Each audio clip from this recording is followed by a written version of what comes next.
I convert maybe one advisor every 5 years from whole life to IUL. It's like a freaking cult. There's no mathematician who's going to come up with a way to get whole life to get a better rate of return on cash over time. It's almost impossible mathematically. Why do you think the whole lifers hate IUL? If you can mathematically show me why whole life is better, I will start singing the praises of whole life. Do you agree that there's some IUL companies that are playing games? I'd say most of them do. Another talking point that I hear is if IUL is not set up properly, not funded properly, that it could blow up in the future. That is such a fear-mongering bunch of nonsense. Almost no liability with these products. That's the beauty of it. There's very little downside for the insurance company. There's no risk to it. The risk other is than the corridor of insurance, which is very low. Yeah, that's not a risk because they're charging for it. How many percentage of advisors are actually doing the right? Is it less than 10%? Wow. 5%? Well,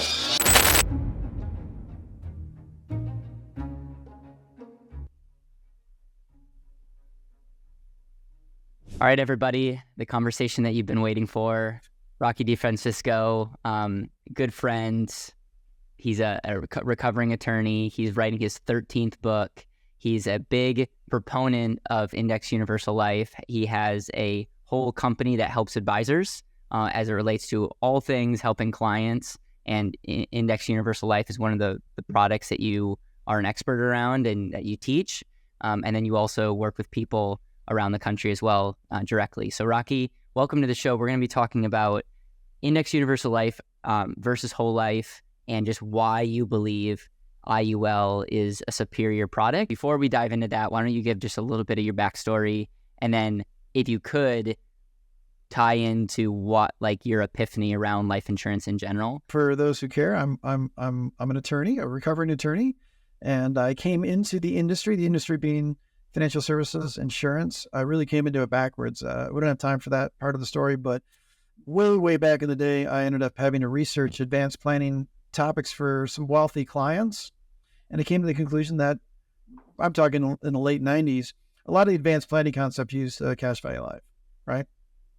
So as an attorney, we like to do, most of us like to do research, right? And like the more research you do, the more prepared you are, the better chance you have of winning.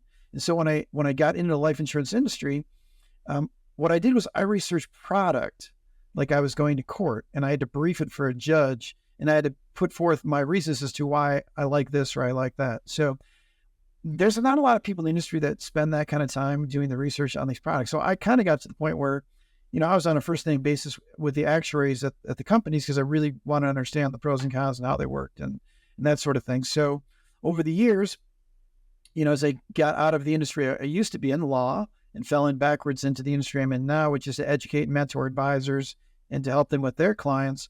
I've written books, literally books on cash value life, and I try to give the pros and cons. So, I know the setup with this and those people that are watching that do know me, it's not that I'm a hater of whole life. When you're in law school and you do your products liability cases, nobody cares what the company makes. What they care, what were the injuries? And so everything in law school is a widget in our examples. And I try to bring that attitude toward the financial services and insurance industry, which is try to treat everything as a widget. A stock is a widget, a bond, a structured note, cash value life, an annuity, and then different types of cash value life are all widgets, whole life, universal, variable. And let's treat them as widgets. Let's look at them independently. Let's find the pros and cons. And then let's just do what we should be doing, which is apply the best product for our client to get them the best outcome to accomplish their goals. Now, my opinion just happens to be I don't have a lot of use for whole life in the life insurance realm. And I think that's what we're here to discuss. I really, really appreciate that backstory. And I 100% agree with you that we have to look at financial products as tools, and we need to be outcome driven. What are the outcomes that you want? And then reverse engineer, not get emotional about insurance or annuities. That's one of the problems with some of the gurus out there is they are so tainted. And so it sometimes they can't put their bias aside to actually lean in and say, what do you really want? And what product can help you accomplish that?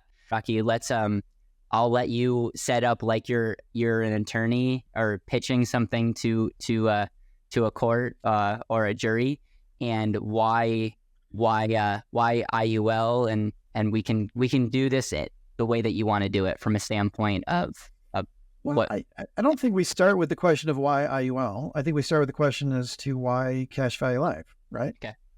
So, and that really becomes a huge part of the debate that I think gets lost. Like, why are we buying the policy? Now, when I typically recommend cash value life, the reason we do it for the consumers is we like it because it can be a conservative asset class. It's an asset class where money can grow tax-free and come out tax-free. So we've recently done an IRMA penalty video, and one of the tools to help avoid an IRMA penalty is cash value life. And again, in the industry, which is why I wrote my book, Bad Advisors, insurance agents like to sell life insurance, right? Financial planners like to pick up assets under management. To me, again, because everything's a widget, we're trying to spread our money around. So when you're using cash value life, it's just one of your asset classes, not all of your money had to go in here because this is the best place it should be. That's your typical life insurance salesman. All of your extra money needs to go into cash value life because it's the greatest thing since sliced bread. Maybe, but that's a 20, 30-year answer to a question. It's better to spread your money around. So why do we buy it is a huge question. So let's get off the table that we're not buying it for death benefit. Now, if you're buying life insurance for death benefit, that's a different discussion, which is whole life versus guaranteed UL or assumption IUL. It's a totally different discussion than what we're going to have today. Today's discussion is using cash value life as an asset class, but for what purpose? Now, generally, when I'm recommending cash value life, it's because I want to grow money tax-free. I want to grow money risk-free.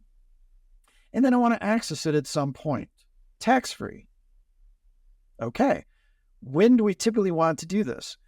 When we're building them and we're designing them, we're typically doing it so that we can plan to take it out in retirement. Because we're going to let all this money grow tax-free for all of these years. The longer we can let it grow tax-free, the better off we're going to be. And then we're going to be able to access it tax-free in retirement. So if we're doing it for a 25-year-old or a 35-year-old or a 45-year-old, or even a 55-year-old, usually we're not showing cash flow from it until 65, 62. Now, one of the cool things about cash value life that the advisors know and the consumers should know or need to know is there's no 59.5 rule.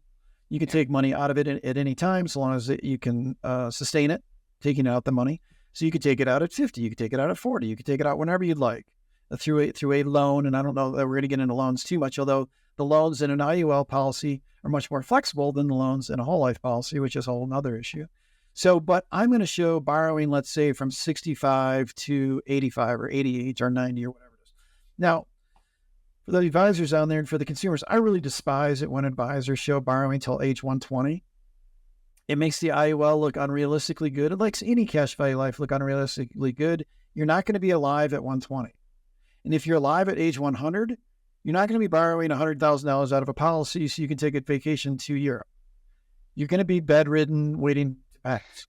So just showing illustrations that borrow out till age 100, 120, I think is ridiculous. We typically stop them at age 90. Would they look better on paper? If we show them till age 100 or more, they would. I just think it's a sales trick that insurance agents use, whether it be whole life or index universal life. Although, getting back to whole life, the next time I see an illustration come across my desk from a whole life agent that shows borrowing from age 65 to 90 in retirement will be the first one in 20 years. Which blows my mind, because that's why I am telling a client to buy the policy, to borrow out of from 60 to 90 or 60 to 85. But whole life agents, generally speaking, do not show borrowing from the policy in retirement. And I know why.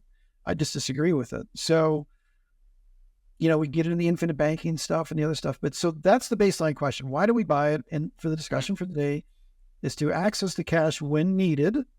And then the question is, when should we? Should we do it to buy a car in year 5? Should we do it to pay off our mortgage on our house? Should we simply let it grow until retirement and then access it that way? So, there's different uses of it. Ultimately, the question I'm most interested in is which policy is designed to get me the most cash flow. Okay. That's the basic question, right? Yeah. So just to re-emphasize or say back what you're saying is there's a lot of different philosophies and pitches out there, but for you, you're focused on, we're not having conversation around death benefit, protection, estate. We're not having conversation about infinite banking, bank on yourself, early cash value. We're having a conversation about what will optimize when I'm 60, 65, and I have a portfolio, what's going to maximize my cash flow, and do it in such a way that after you pay taxes is better off than any other asset class. And so that's just like setting the stage. And that your theory, your belief, your bet is that IUL, when set up and used properly, is the best asset class versus whole life. Well, I'm not saying that. You're saying that that's better than any other asset class, although there's a good potential reason why, like there's a reason you're a big fan of IUL. But when it comes to whole life, you're saying IUL versus whole life, when you hit retirement and you're taking retirement distributions, IUL smokes whole life when it comes to that. Yeah, it's really not even close. And you can use IUL for infinite banking yourself. And it mathematically, I believe it works out better. It's just that community is so brainwashed in the whole life that it's offensive for them to even consider IUL in that space. But you can do infinite banking and banking yourself with IUL, and I think you'll have a much better outcome. I'm personally not a huge fan of that, but even having said that, look, we are funding a cash value life policy that has cash. And while I would prefer the client to wait until they're 60 or 65, if they get out year 7, year 10, whatever it may be, if they need the cash, it's just an asset. Right. Now, I would hope that they would use other assets to cover their needs, but if they need to access it, they can still access it from the IUL, just like they can access it from the whole life. So, it does function in the other space. It's just that the crowd in the infinite banking space despises it, and you never see it. You're right. And we spoke about this before we started recording, but I asked you about early cash value versus not, and there's riders that you can put on IUL that creates early cash value, but you rarely, if never, sell that because that rider hurts the back end cash flow. And the majority of the conversation is, hey, we're setting this up for retirement income, not for bank on yourself. Two questions. Do you want to just confirm that? And then the other thing is, why do you hate the concept of becoming your own bank, infinite banking, and using your life insurance while you're young? Yeah, well, I would confirm the first thing you just reiterated. Now, it's not that I hate bank on yourself or infinite banking. I despise anything that is sold in a non-full disclosure manner. And the next time I run into an infinite banking salesperson that also shows them the same concept with IUL will be the first time ever. And infinite banking is almost universally sold in a vacuum. And when I say that, I mean, okay, here's infinite banking, and we're going to borrow out in year 7 to buy a car, or year 5 to buy a car, or whatever it may be. And then we're going to put money in here, we're going to take it out, we're going to put it in, take it out, and here's your outcome. Mm-hmm. It looks great. What did we compare it to? Exactly.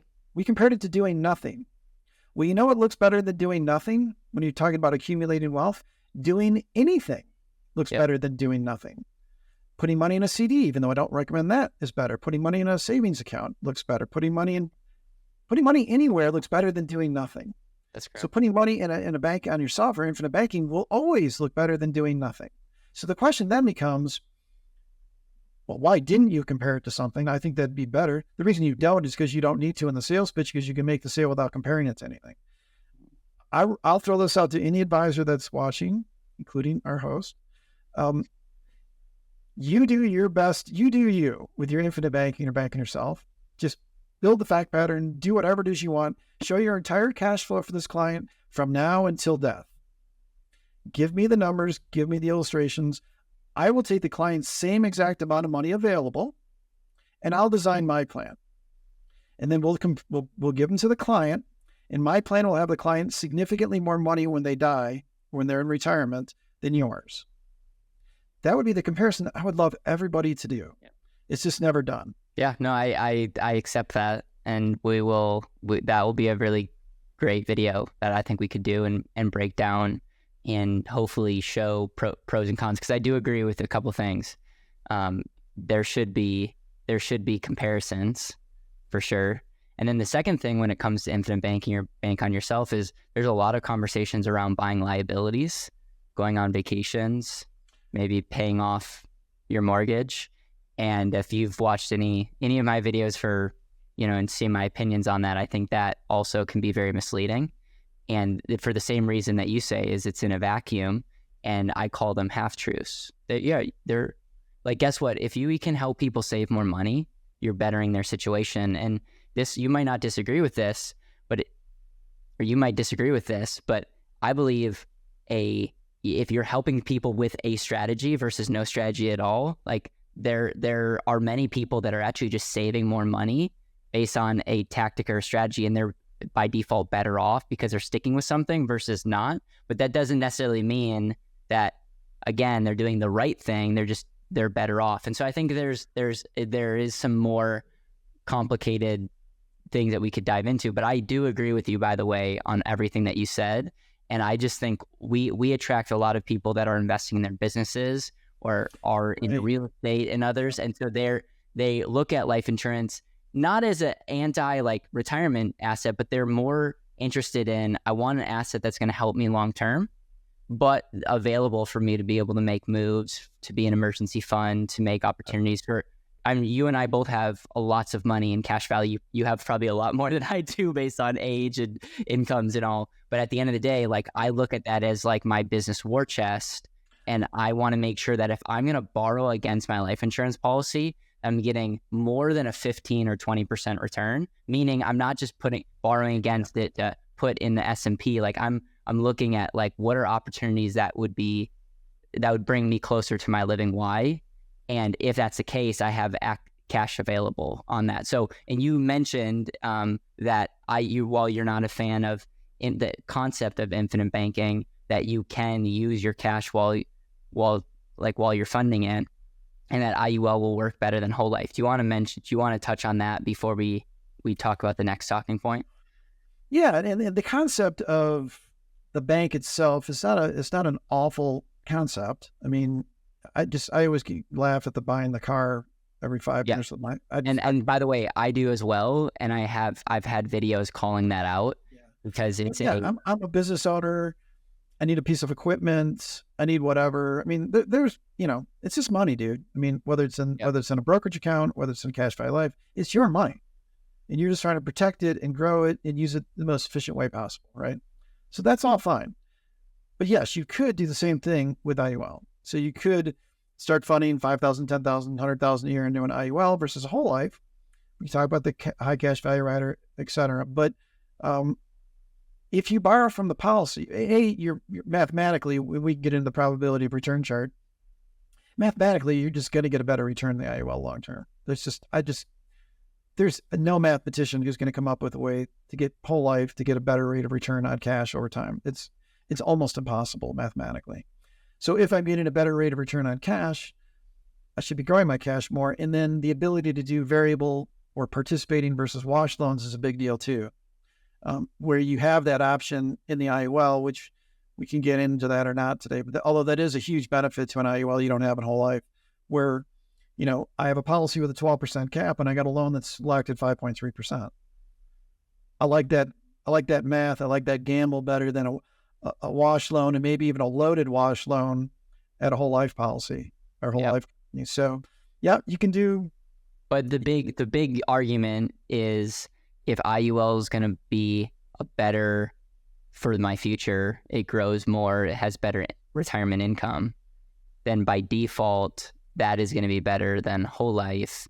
And even if I have less cash value in the earlier years and all, that I literally have an asset that's going to be better for the future. And so as a result, I could borrow against it. There's some flexibility there, but at the end of the day, it's better because we're still comparing it to what it's going to be like at 65 and beyond. I'm comparing it for your life. I'm not comparing it for the next 5 or 10 years. That's what I'm saying. That's what the 65 and beyond, like that is the metric, is you're very much looking at it future wise versus upfront. I think to do anything other is extremely short-sighted. Right. Okay. Let's continue, because I have questions, but I want to wait till the end from a standpoint of that. So let's is there any other point that you want to make or concepts?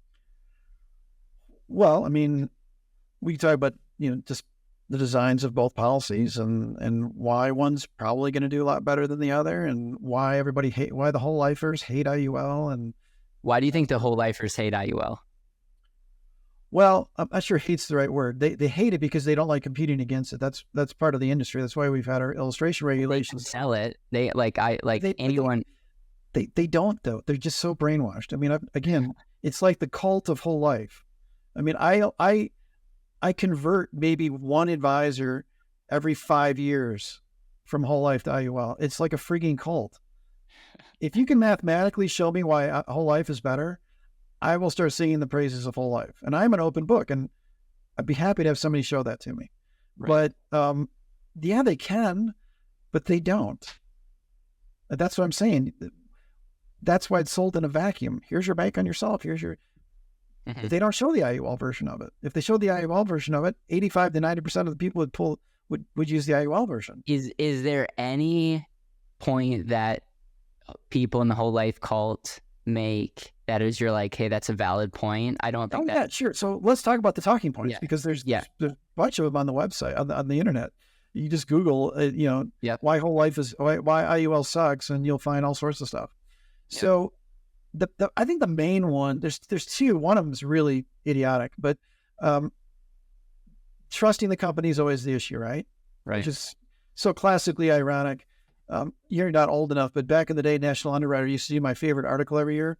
A guy would analyze the illustrated returns on a whole life versus the actual returns on whole life. It was my favorite article that came out every year. It was my most popular newsletter every year because I put the numbers out. The difference historically between with the whole life illustrated with the with the whole life illustrated with the whole life actually returned was 2% to the negative. So I loved hearing these discussions about how we have to trust the company. And first and foremost, we are going to put our trust in some company, which is it's tough to say because they never lose. Insurance companies never lose. If anybody's going to lose, it's going to be the consumer. The question is, can we find companies we can trust enough that have done well enough for the client over time to trust them? But what they'll say is you have to trust the company with the caps. Now, we haven't talked about the caps, so the consumers and even some advisors may not know, but so Index Universal Life's returns are usually pegged to a measuring stock index. I don't want to get into a discussion about volatility control indexes because I'm not a huge fan of them, but for simplicity's sake, we're going to use the S&P 500 index as our index, minus dividends, by the way. Got to disclaim that, minus dividends, and we're going to have a cap on it. And so the IUL product typically is an annual point-to-point, although there are multi-year point-to-points, which I also don't recommend, but an annual point-to-point. So what are we doing? We're going to take our money, we're going to put it in the policy, we're going to have it designed, by the way, with the minimum death benefit, usually with increasing death benefit, not level death benefit, to maximize the cash for the client and minimize the commission for the agent. So we're going to put it in there. Some costs are going to get taken out, and then they're going to take it, and they're not actually going to put it in the S&P. They're going to put it into income-producing bonds. This is how we do it with no risk. We're going to put it into income-producing bonds. The insurance company is going to buy options on the S&P, which we definitely don't want to get into options, but we're going to buy options on the S&P, a 12-month option. If the market is positive, the options pay off and then you get your return. If the market is negative, the options expire and are worthless, but the bonds are still there. They kick off their income every year and they buy new options the next year. Yeah. So that's how you get a no-risk product with index-type returns. But there's only so much money to go around. So the way they're designed, to keep a long story short, is there's a cap. So the cap may be, it depends on the environment. It used to be 14%, 13%, 12%, 10%, 9%. So this is the biggest issue that the whole lifers have with IUL. I don't trust the company on the renewal cap because it can change every year. Yeah. And is it true that there has been companies out there that change their renewals on past clients, but keep them high for new clients? Oh, yeah. I'd say most of them. So I don't disagree with the whole lifers. Okay, so you agree that there's some IUL companies that are playing games? I'd say most of them do. Okay. Yeah, we have a piece coming out that I've been sandbagging because we're getting towards the end of summer and half the industry takes vacation in the summer, so we're sandbagging an article for September where we called we have a top 18 IUL list. Yeah. Where we rank them, and we call all the 18 companies. My son did. He's in charge of our life stuff. he talked 16 of them into giving them the renewal cap history. It's I don't know why they did it, but we have the renewal cap history of these companies, and it'll blow your mind. And this actually, it'll be funny when I put it up because all the whole lifers are going to use that piece as a way to compete against IUL. We'll do a video when you come out with that. Let's do a video around that. Gosh, it's going to be hilarious. So, we started at 12 and now we're at 8.5. Yeah. We started at 13 and now we're at 9. We started at 11 and now we're at 7, whatever. So yeah, I agree with the whole lifers that it is an issue. Okay. But I also think it's a two-faced discussion because we're putting our trust in the insurance company to pay a dividend that's not guaranteed. Okay. So I don't want to hear how we got to trust the IUL company. And we can't trust the IUL company, but we can trust the whole life company. Is there any difference in your opinion about, and again, this is another talking point where it's like participating whole life, you're a part owner of the insurance company versus IUL, you're not. We should buy a stock company because they're much more profit driven and not interested enough in the policyholders because the policyholders don't own the company. The stockholders do. I don't buy in any of that.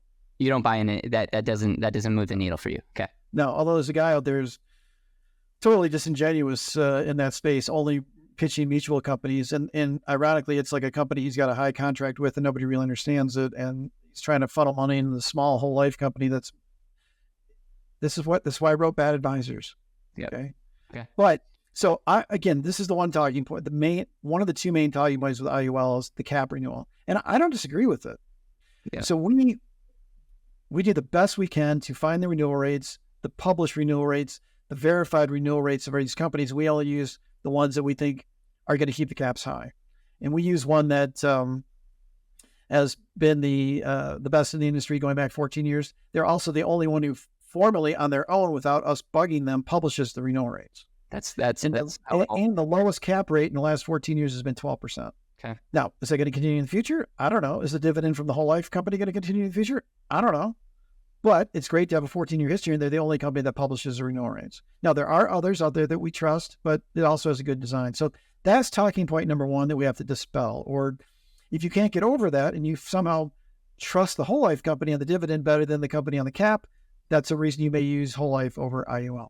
The other one that annoys me to no end is the increasing cost of insurance.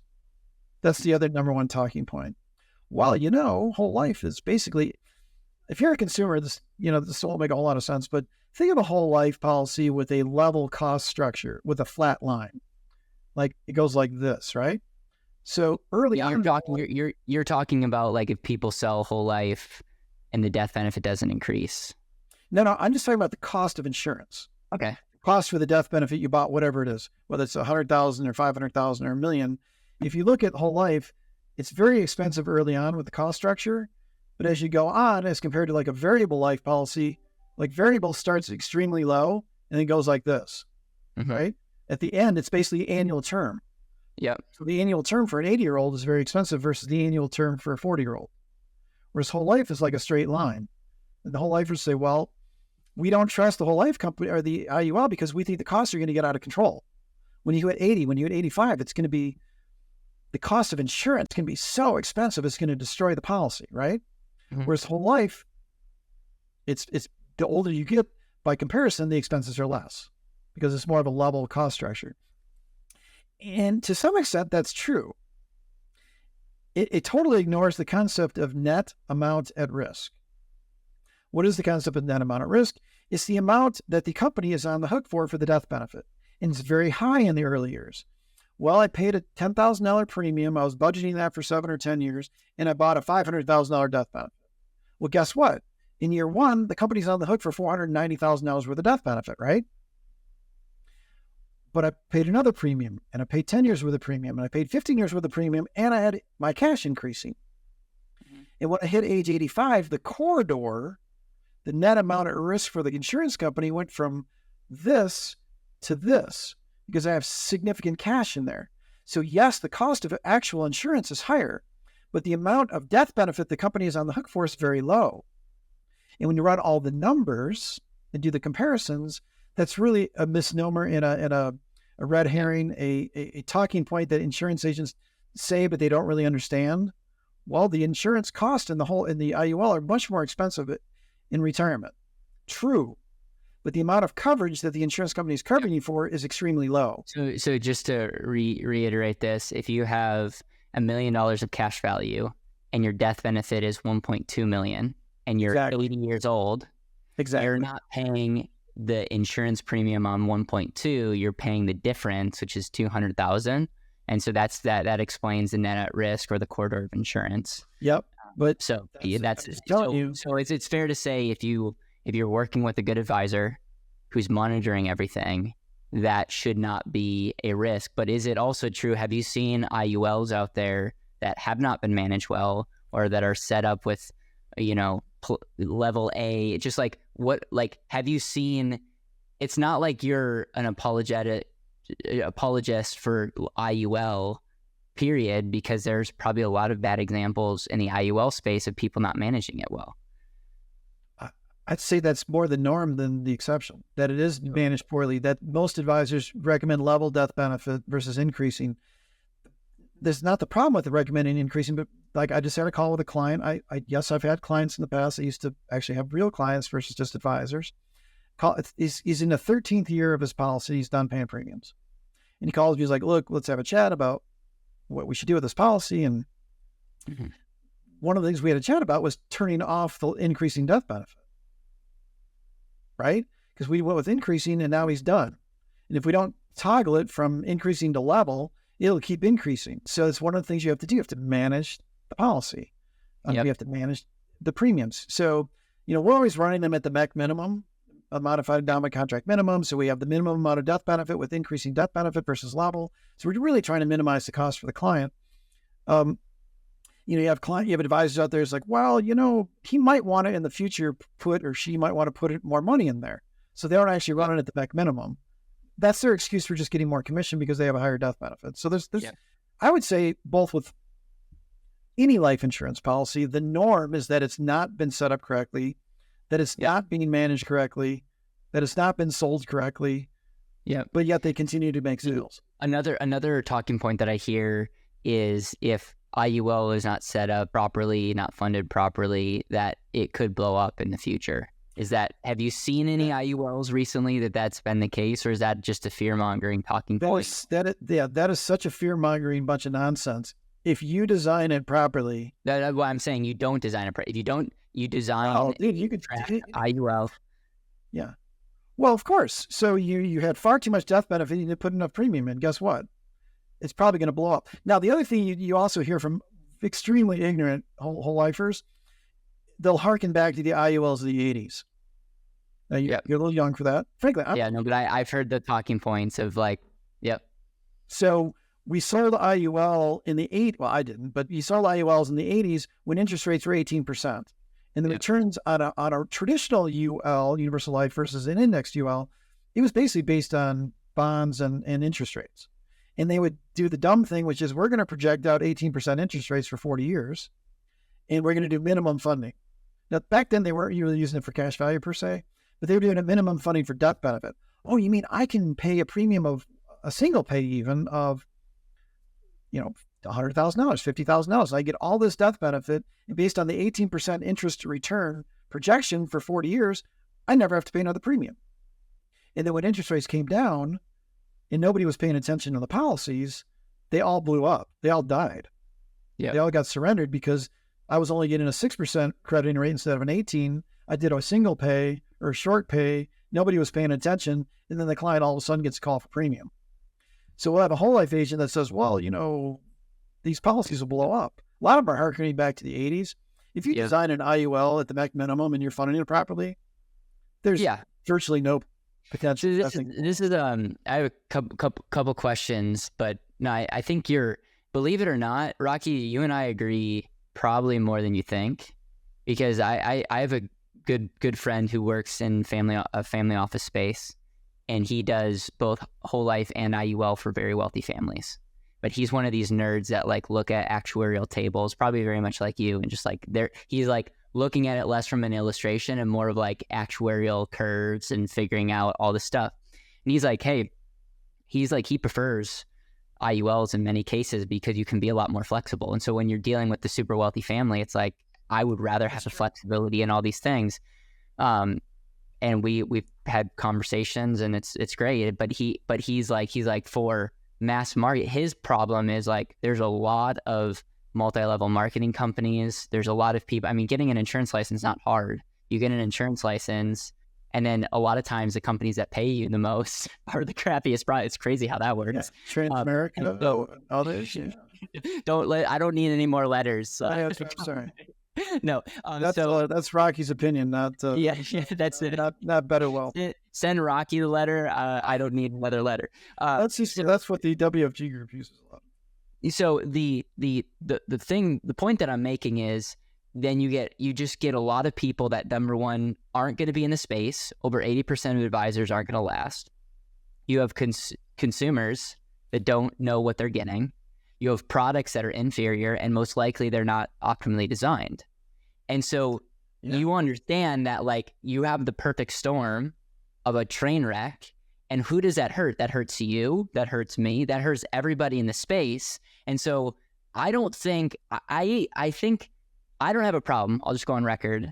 I don't have a problem with people like yourself, people like my friend who works in family offices and all that do like they're looking at products and they're using, but they're like staying on top of it. They're optimally designing it, and they're like that's one thing. But I think we can all agree that how many percentage of advisors are actually doing the right? Is it less than 10%?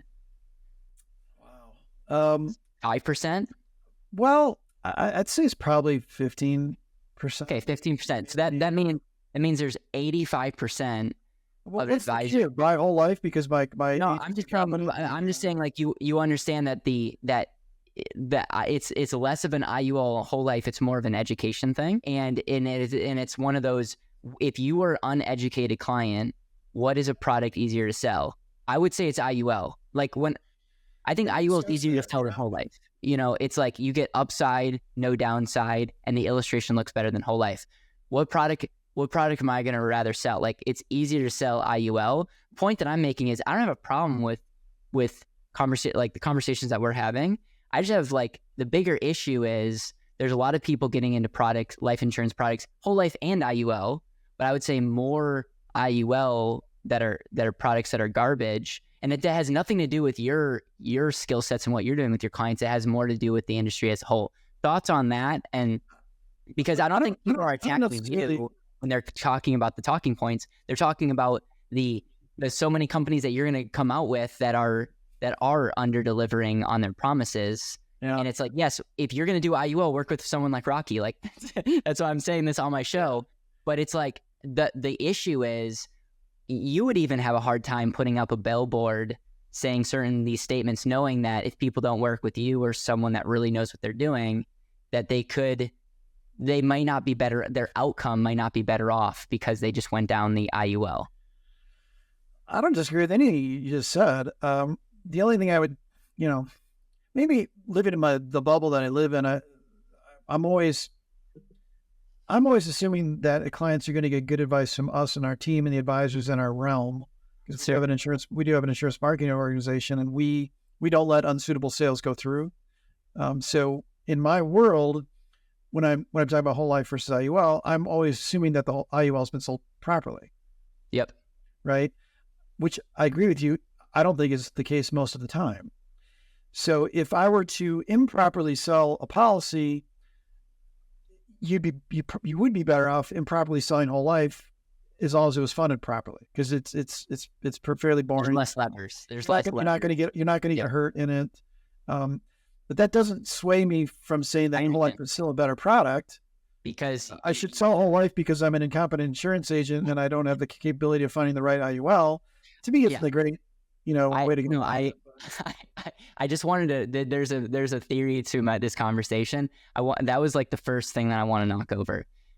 The second point that I want to make is the belief in insurance companies long term, and that's you just said yourself that you're working with a company, maybe two companies that have published their 14-year track record, and it's been amazing. Is that fair to say? Like one in particular, as others, we know the ones that have a good track record. Let's put it that way.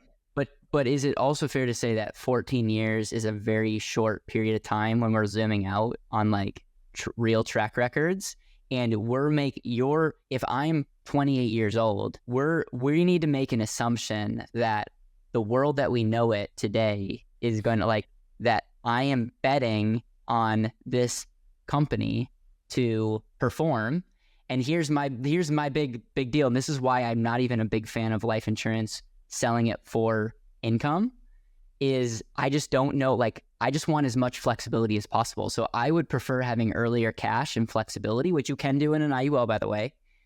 And I would rather have more cash and flexibility than a potentially higher income, mainly because it's like what's the phrase? You get one bird in the hand. Yeah, bird in the hand. Versus two in the bushes. And I just have this fundamental distrust. And the thing is, you are one of the most distrusting people I know. I take that as a compliment. But it's how do you feel like as these leaders? I totally get it. Let me answer your question. Yeah. So it is an issue. We are talking about people that are going to hold these policies for a lot more than 14 years. Right. The surrender charge on the policies, depending on the policy, usually is 10 to 15 years. And when you get out towards your 8, 9, 10, the surrender charge is very low. So if you got to the point where the company wasn't treating you fairly you just 1035 exchange. You could 1035 exchange the whole life. Yeah. Now I have an advisor we work with. All he does is do 1035 exchanges as Northwestern Mutual policies from Northwestern Mutual whole life to IUL. That's all he does for a living. And he's so freaking busy because it's so easy to show in-force illustrations from a cash flow perspective how inferior Northwestern Mutual whole life will be to even a decent IUL. Yeah. So again, I'm just a mathematics and a probability guy. I just run the numbers. Even if the cap goes, look, that's the thing. Even though we talk about dumping caps, right? Even if they're lousy cap rates that these things are renewing at with even the bad companies, you're still going to get a better outcome than whole life. You're assuming that they're not going to lower it anymore. No, though. I'm assuming even if you lower the cap to 8.5 or 9. No, but I'm saying what happens if they keep on lowering the cap? Look, they've been around since the late 90s. So they've been around for over 25 years. You do have to play on the greed of companies at some level, their self-interest to continue to survive, and assuming they're financially stable. That's using A and above rated carriers or whatever. They all can't dump their caps. I understand, because then somebody's going to step in with opportunity. The free market will keep them in check, because if you're underperforming, you'll get companies. But is there a world where insurance companies want that to take liability off their books? To say hey, I'm going to force you to leave because I don't want the liability. There's almost no liability with these products. That's the beauty of it. There's very little downside for the insurance company. There's no risk to them. The risk other than the quarter of insurance, which is very low. Yeah, that's not a risk because they're charging for it. The risk is the option costs. There's virtually no risk to the insurance company. That's the beauty of it, because they pass it on to the consumer. There's option costs which change, right? There's bond income that change. So what's the bond income and what are the option costs? Those are the variables. And they're just going to pass them on. So there's no risk for the carrier. They just pass it on to the consumer in the form of, we didn't have as much bond income and the option costs were too high. Therefore, your cap this year is 8.5 instead of 9.5. So to me, all that discussion about companies getting out of the business and it being risky for them, it's not. It's a very profitable product for them. Okay, so its whole life was very profitable for the whole life company. Right. Two other questions. So some whole life purists will literally say that universal life, index universal life, is sold as a permanent product. It's not. It's not a permanent product, and nobody should ever sell it that way. It's not. Okay, so you're one of the first people, but you would say that whole life is a permanent product. Yeah. If you follow whole life, that's interesting. So I appreciate you saying that, because there's no other way to say it that's technically correct. Okay. So there's many people out there that would not have said what you said, so that's a port, and they just look at from a philosophy standpoint. Contractually, there's no other way to have it. Right. They from a philosophy standpoint feel like it's going to ruin it for everybody, because it's going to make all it cheapens the word permanent. So we already talked about that. By the way, you can get an IUL with a permanent rider, a permanent death benefit rider. Yeah. It's not an efficient way to use it. That's a whole different discussion about whole life for death benefit versus guaranteed UL. Because you can get a guaranteed UL death benefit guaranteed by the company, much less expensive than a whole life guarantee. So the last thing I'll say is just the philosophy of like the levers that insurance companies can use. So and this is I will throw shade to the whole life side. A lot of people say like whole life, if number one, it's a black box, so it's hard to see. Like IUL is a lot more transparent than whole life companies. The other thing is people say like cost of insurance can't go up and all. They can lower the dividend to do whatever the heck they want to do. So just to be clear, like the insurance company can lower the dividend and they don't need to call it a cost of insurance, but the insurance company, so any insurance company will make the product worse to stay in business versus, so just to be like very clear with that, but IUL carriers, especially for you that you're saying, hey, mutual does not move the needle for me. No. You could make the argument that insurance companies, especially with all this PE money and all this stuff going on, they could, if they wanted, if you get an executive who's, just wants to act like it would be easier to manipulate an IUL stock company versus a whole life. And I really do believe that. Like, there's more levers that you could pull. Now, you could say, hey, we have a 14-year track record or a 30-year track record of these companies not doing this. But like in the next 50 years, the likelihood of a stock IUL carrier changing something is higher than maybe a mother mutual company. Was that a fair statement? Or there's nothing to change, man. The only thing that changed is the cap. The cap, could you change the annual renewal? Like, could you increase the cost of insurance for the net at risk? Yeah, if the company was going bankrupt, you could go file with the state and try to raise your rates. I've never heard of an IUL company doing that in 25 plus years. So you're seeing the biggest lever is they could just lower the caps, and that's like they don't need to manipulate anything but the cap. Okay, and they can, and some do. And the ones that do make more money because they're keeping some of the spread. Long term they don't. Maybe long term they don't, unless they're just their whole strategy is get incompetent people to sell products, get out of the business, not pay them renewals, and people. I think there's several. I think there's several in that business now. Yeah. Okay. Yeah. Well, Rocky, I appreciate your time. The goal that I want to do is actually take you up on your offer of like, let's get some examples and show like, hey, person A, person B in different scenarios. I know that you're open for a conversation with someone who's maybe a little bit more educated or heated on the other side. And I would love to host something where we do maybe a longer form conversation. Maybe if you have questions, I would love to hear from you in the chat. Rocky would also love to hear from you. So if you have, if you're like, Caleb, you totally missed this point, or Rocky, like you totally undersold this point, please let us know. This is not going to be the last time we have conversations. Like I said, we're going to be in a series where we go through bad schemes. Again, we're going to think of this as like a trailing, like where we'll take Rocky's newsletter and make videos around it. And so again, if you're an advisor and don't get Rocky's newsletter, do that. Like, pause this video and make that happen. There'll be a link down below if you want to learn more about how you could work with Rocky's organization as an advisor. There's that. And if you're a consumer saying, hey, I really want to talk to Rocky or someone on his team about my situation, or hey, I really want to do IUL, like this resonates with me, we'll have a link where you can meet directly with Rocky or someone on his team. And again, my purpose is to increase conversation. And that's why I have you. When someone heard that we were doing this, they thought I was out of my mind. Right? They're like, "Why would you bring the enemy into the?" I'm like, "This, I do not see that. I don't see that because I believe that people are smarter than I think we give them credit for, and I think we will benefit by having great conversations. And look, Rocky and I don't hate each other. In fact, yeah, I survived. I think we'll see. The comments will let me know if I survived or not. So any final words that you want to say? And then also last plug I want to make is if you have a talking point or if you have a subject that you want Rocky and I to cover, insurance companies, scams, estate planning. We're going to do stuff on Roth conversions and all that. Please let us know because we're putting together a series, and if we hear from a bunch of you about, hey, talk about this thing, it will go up higher on the priority. So final words before we go, Rocky. Yeah, again, knowledge is power. know your numbers.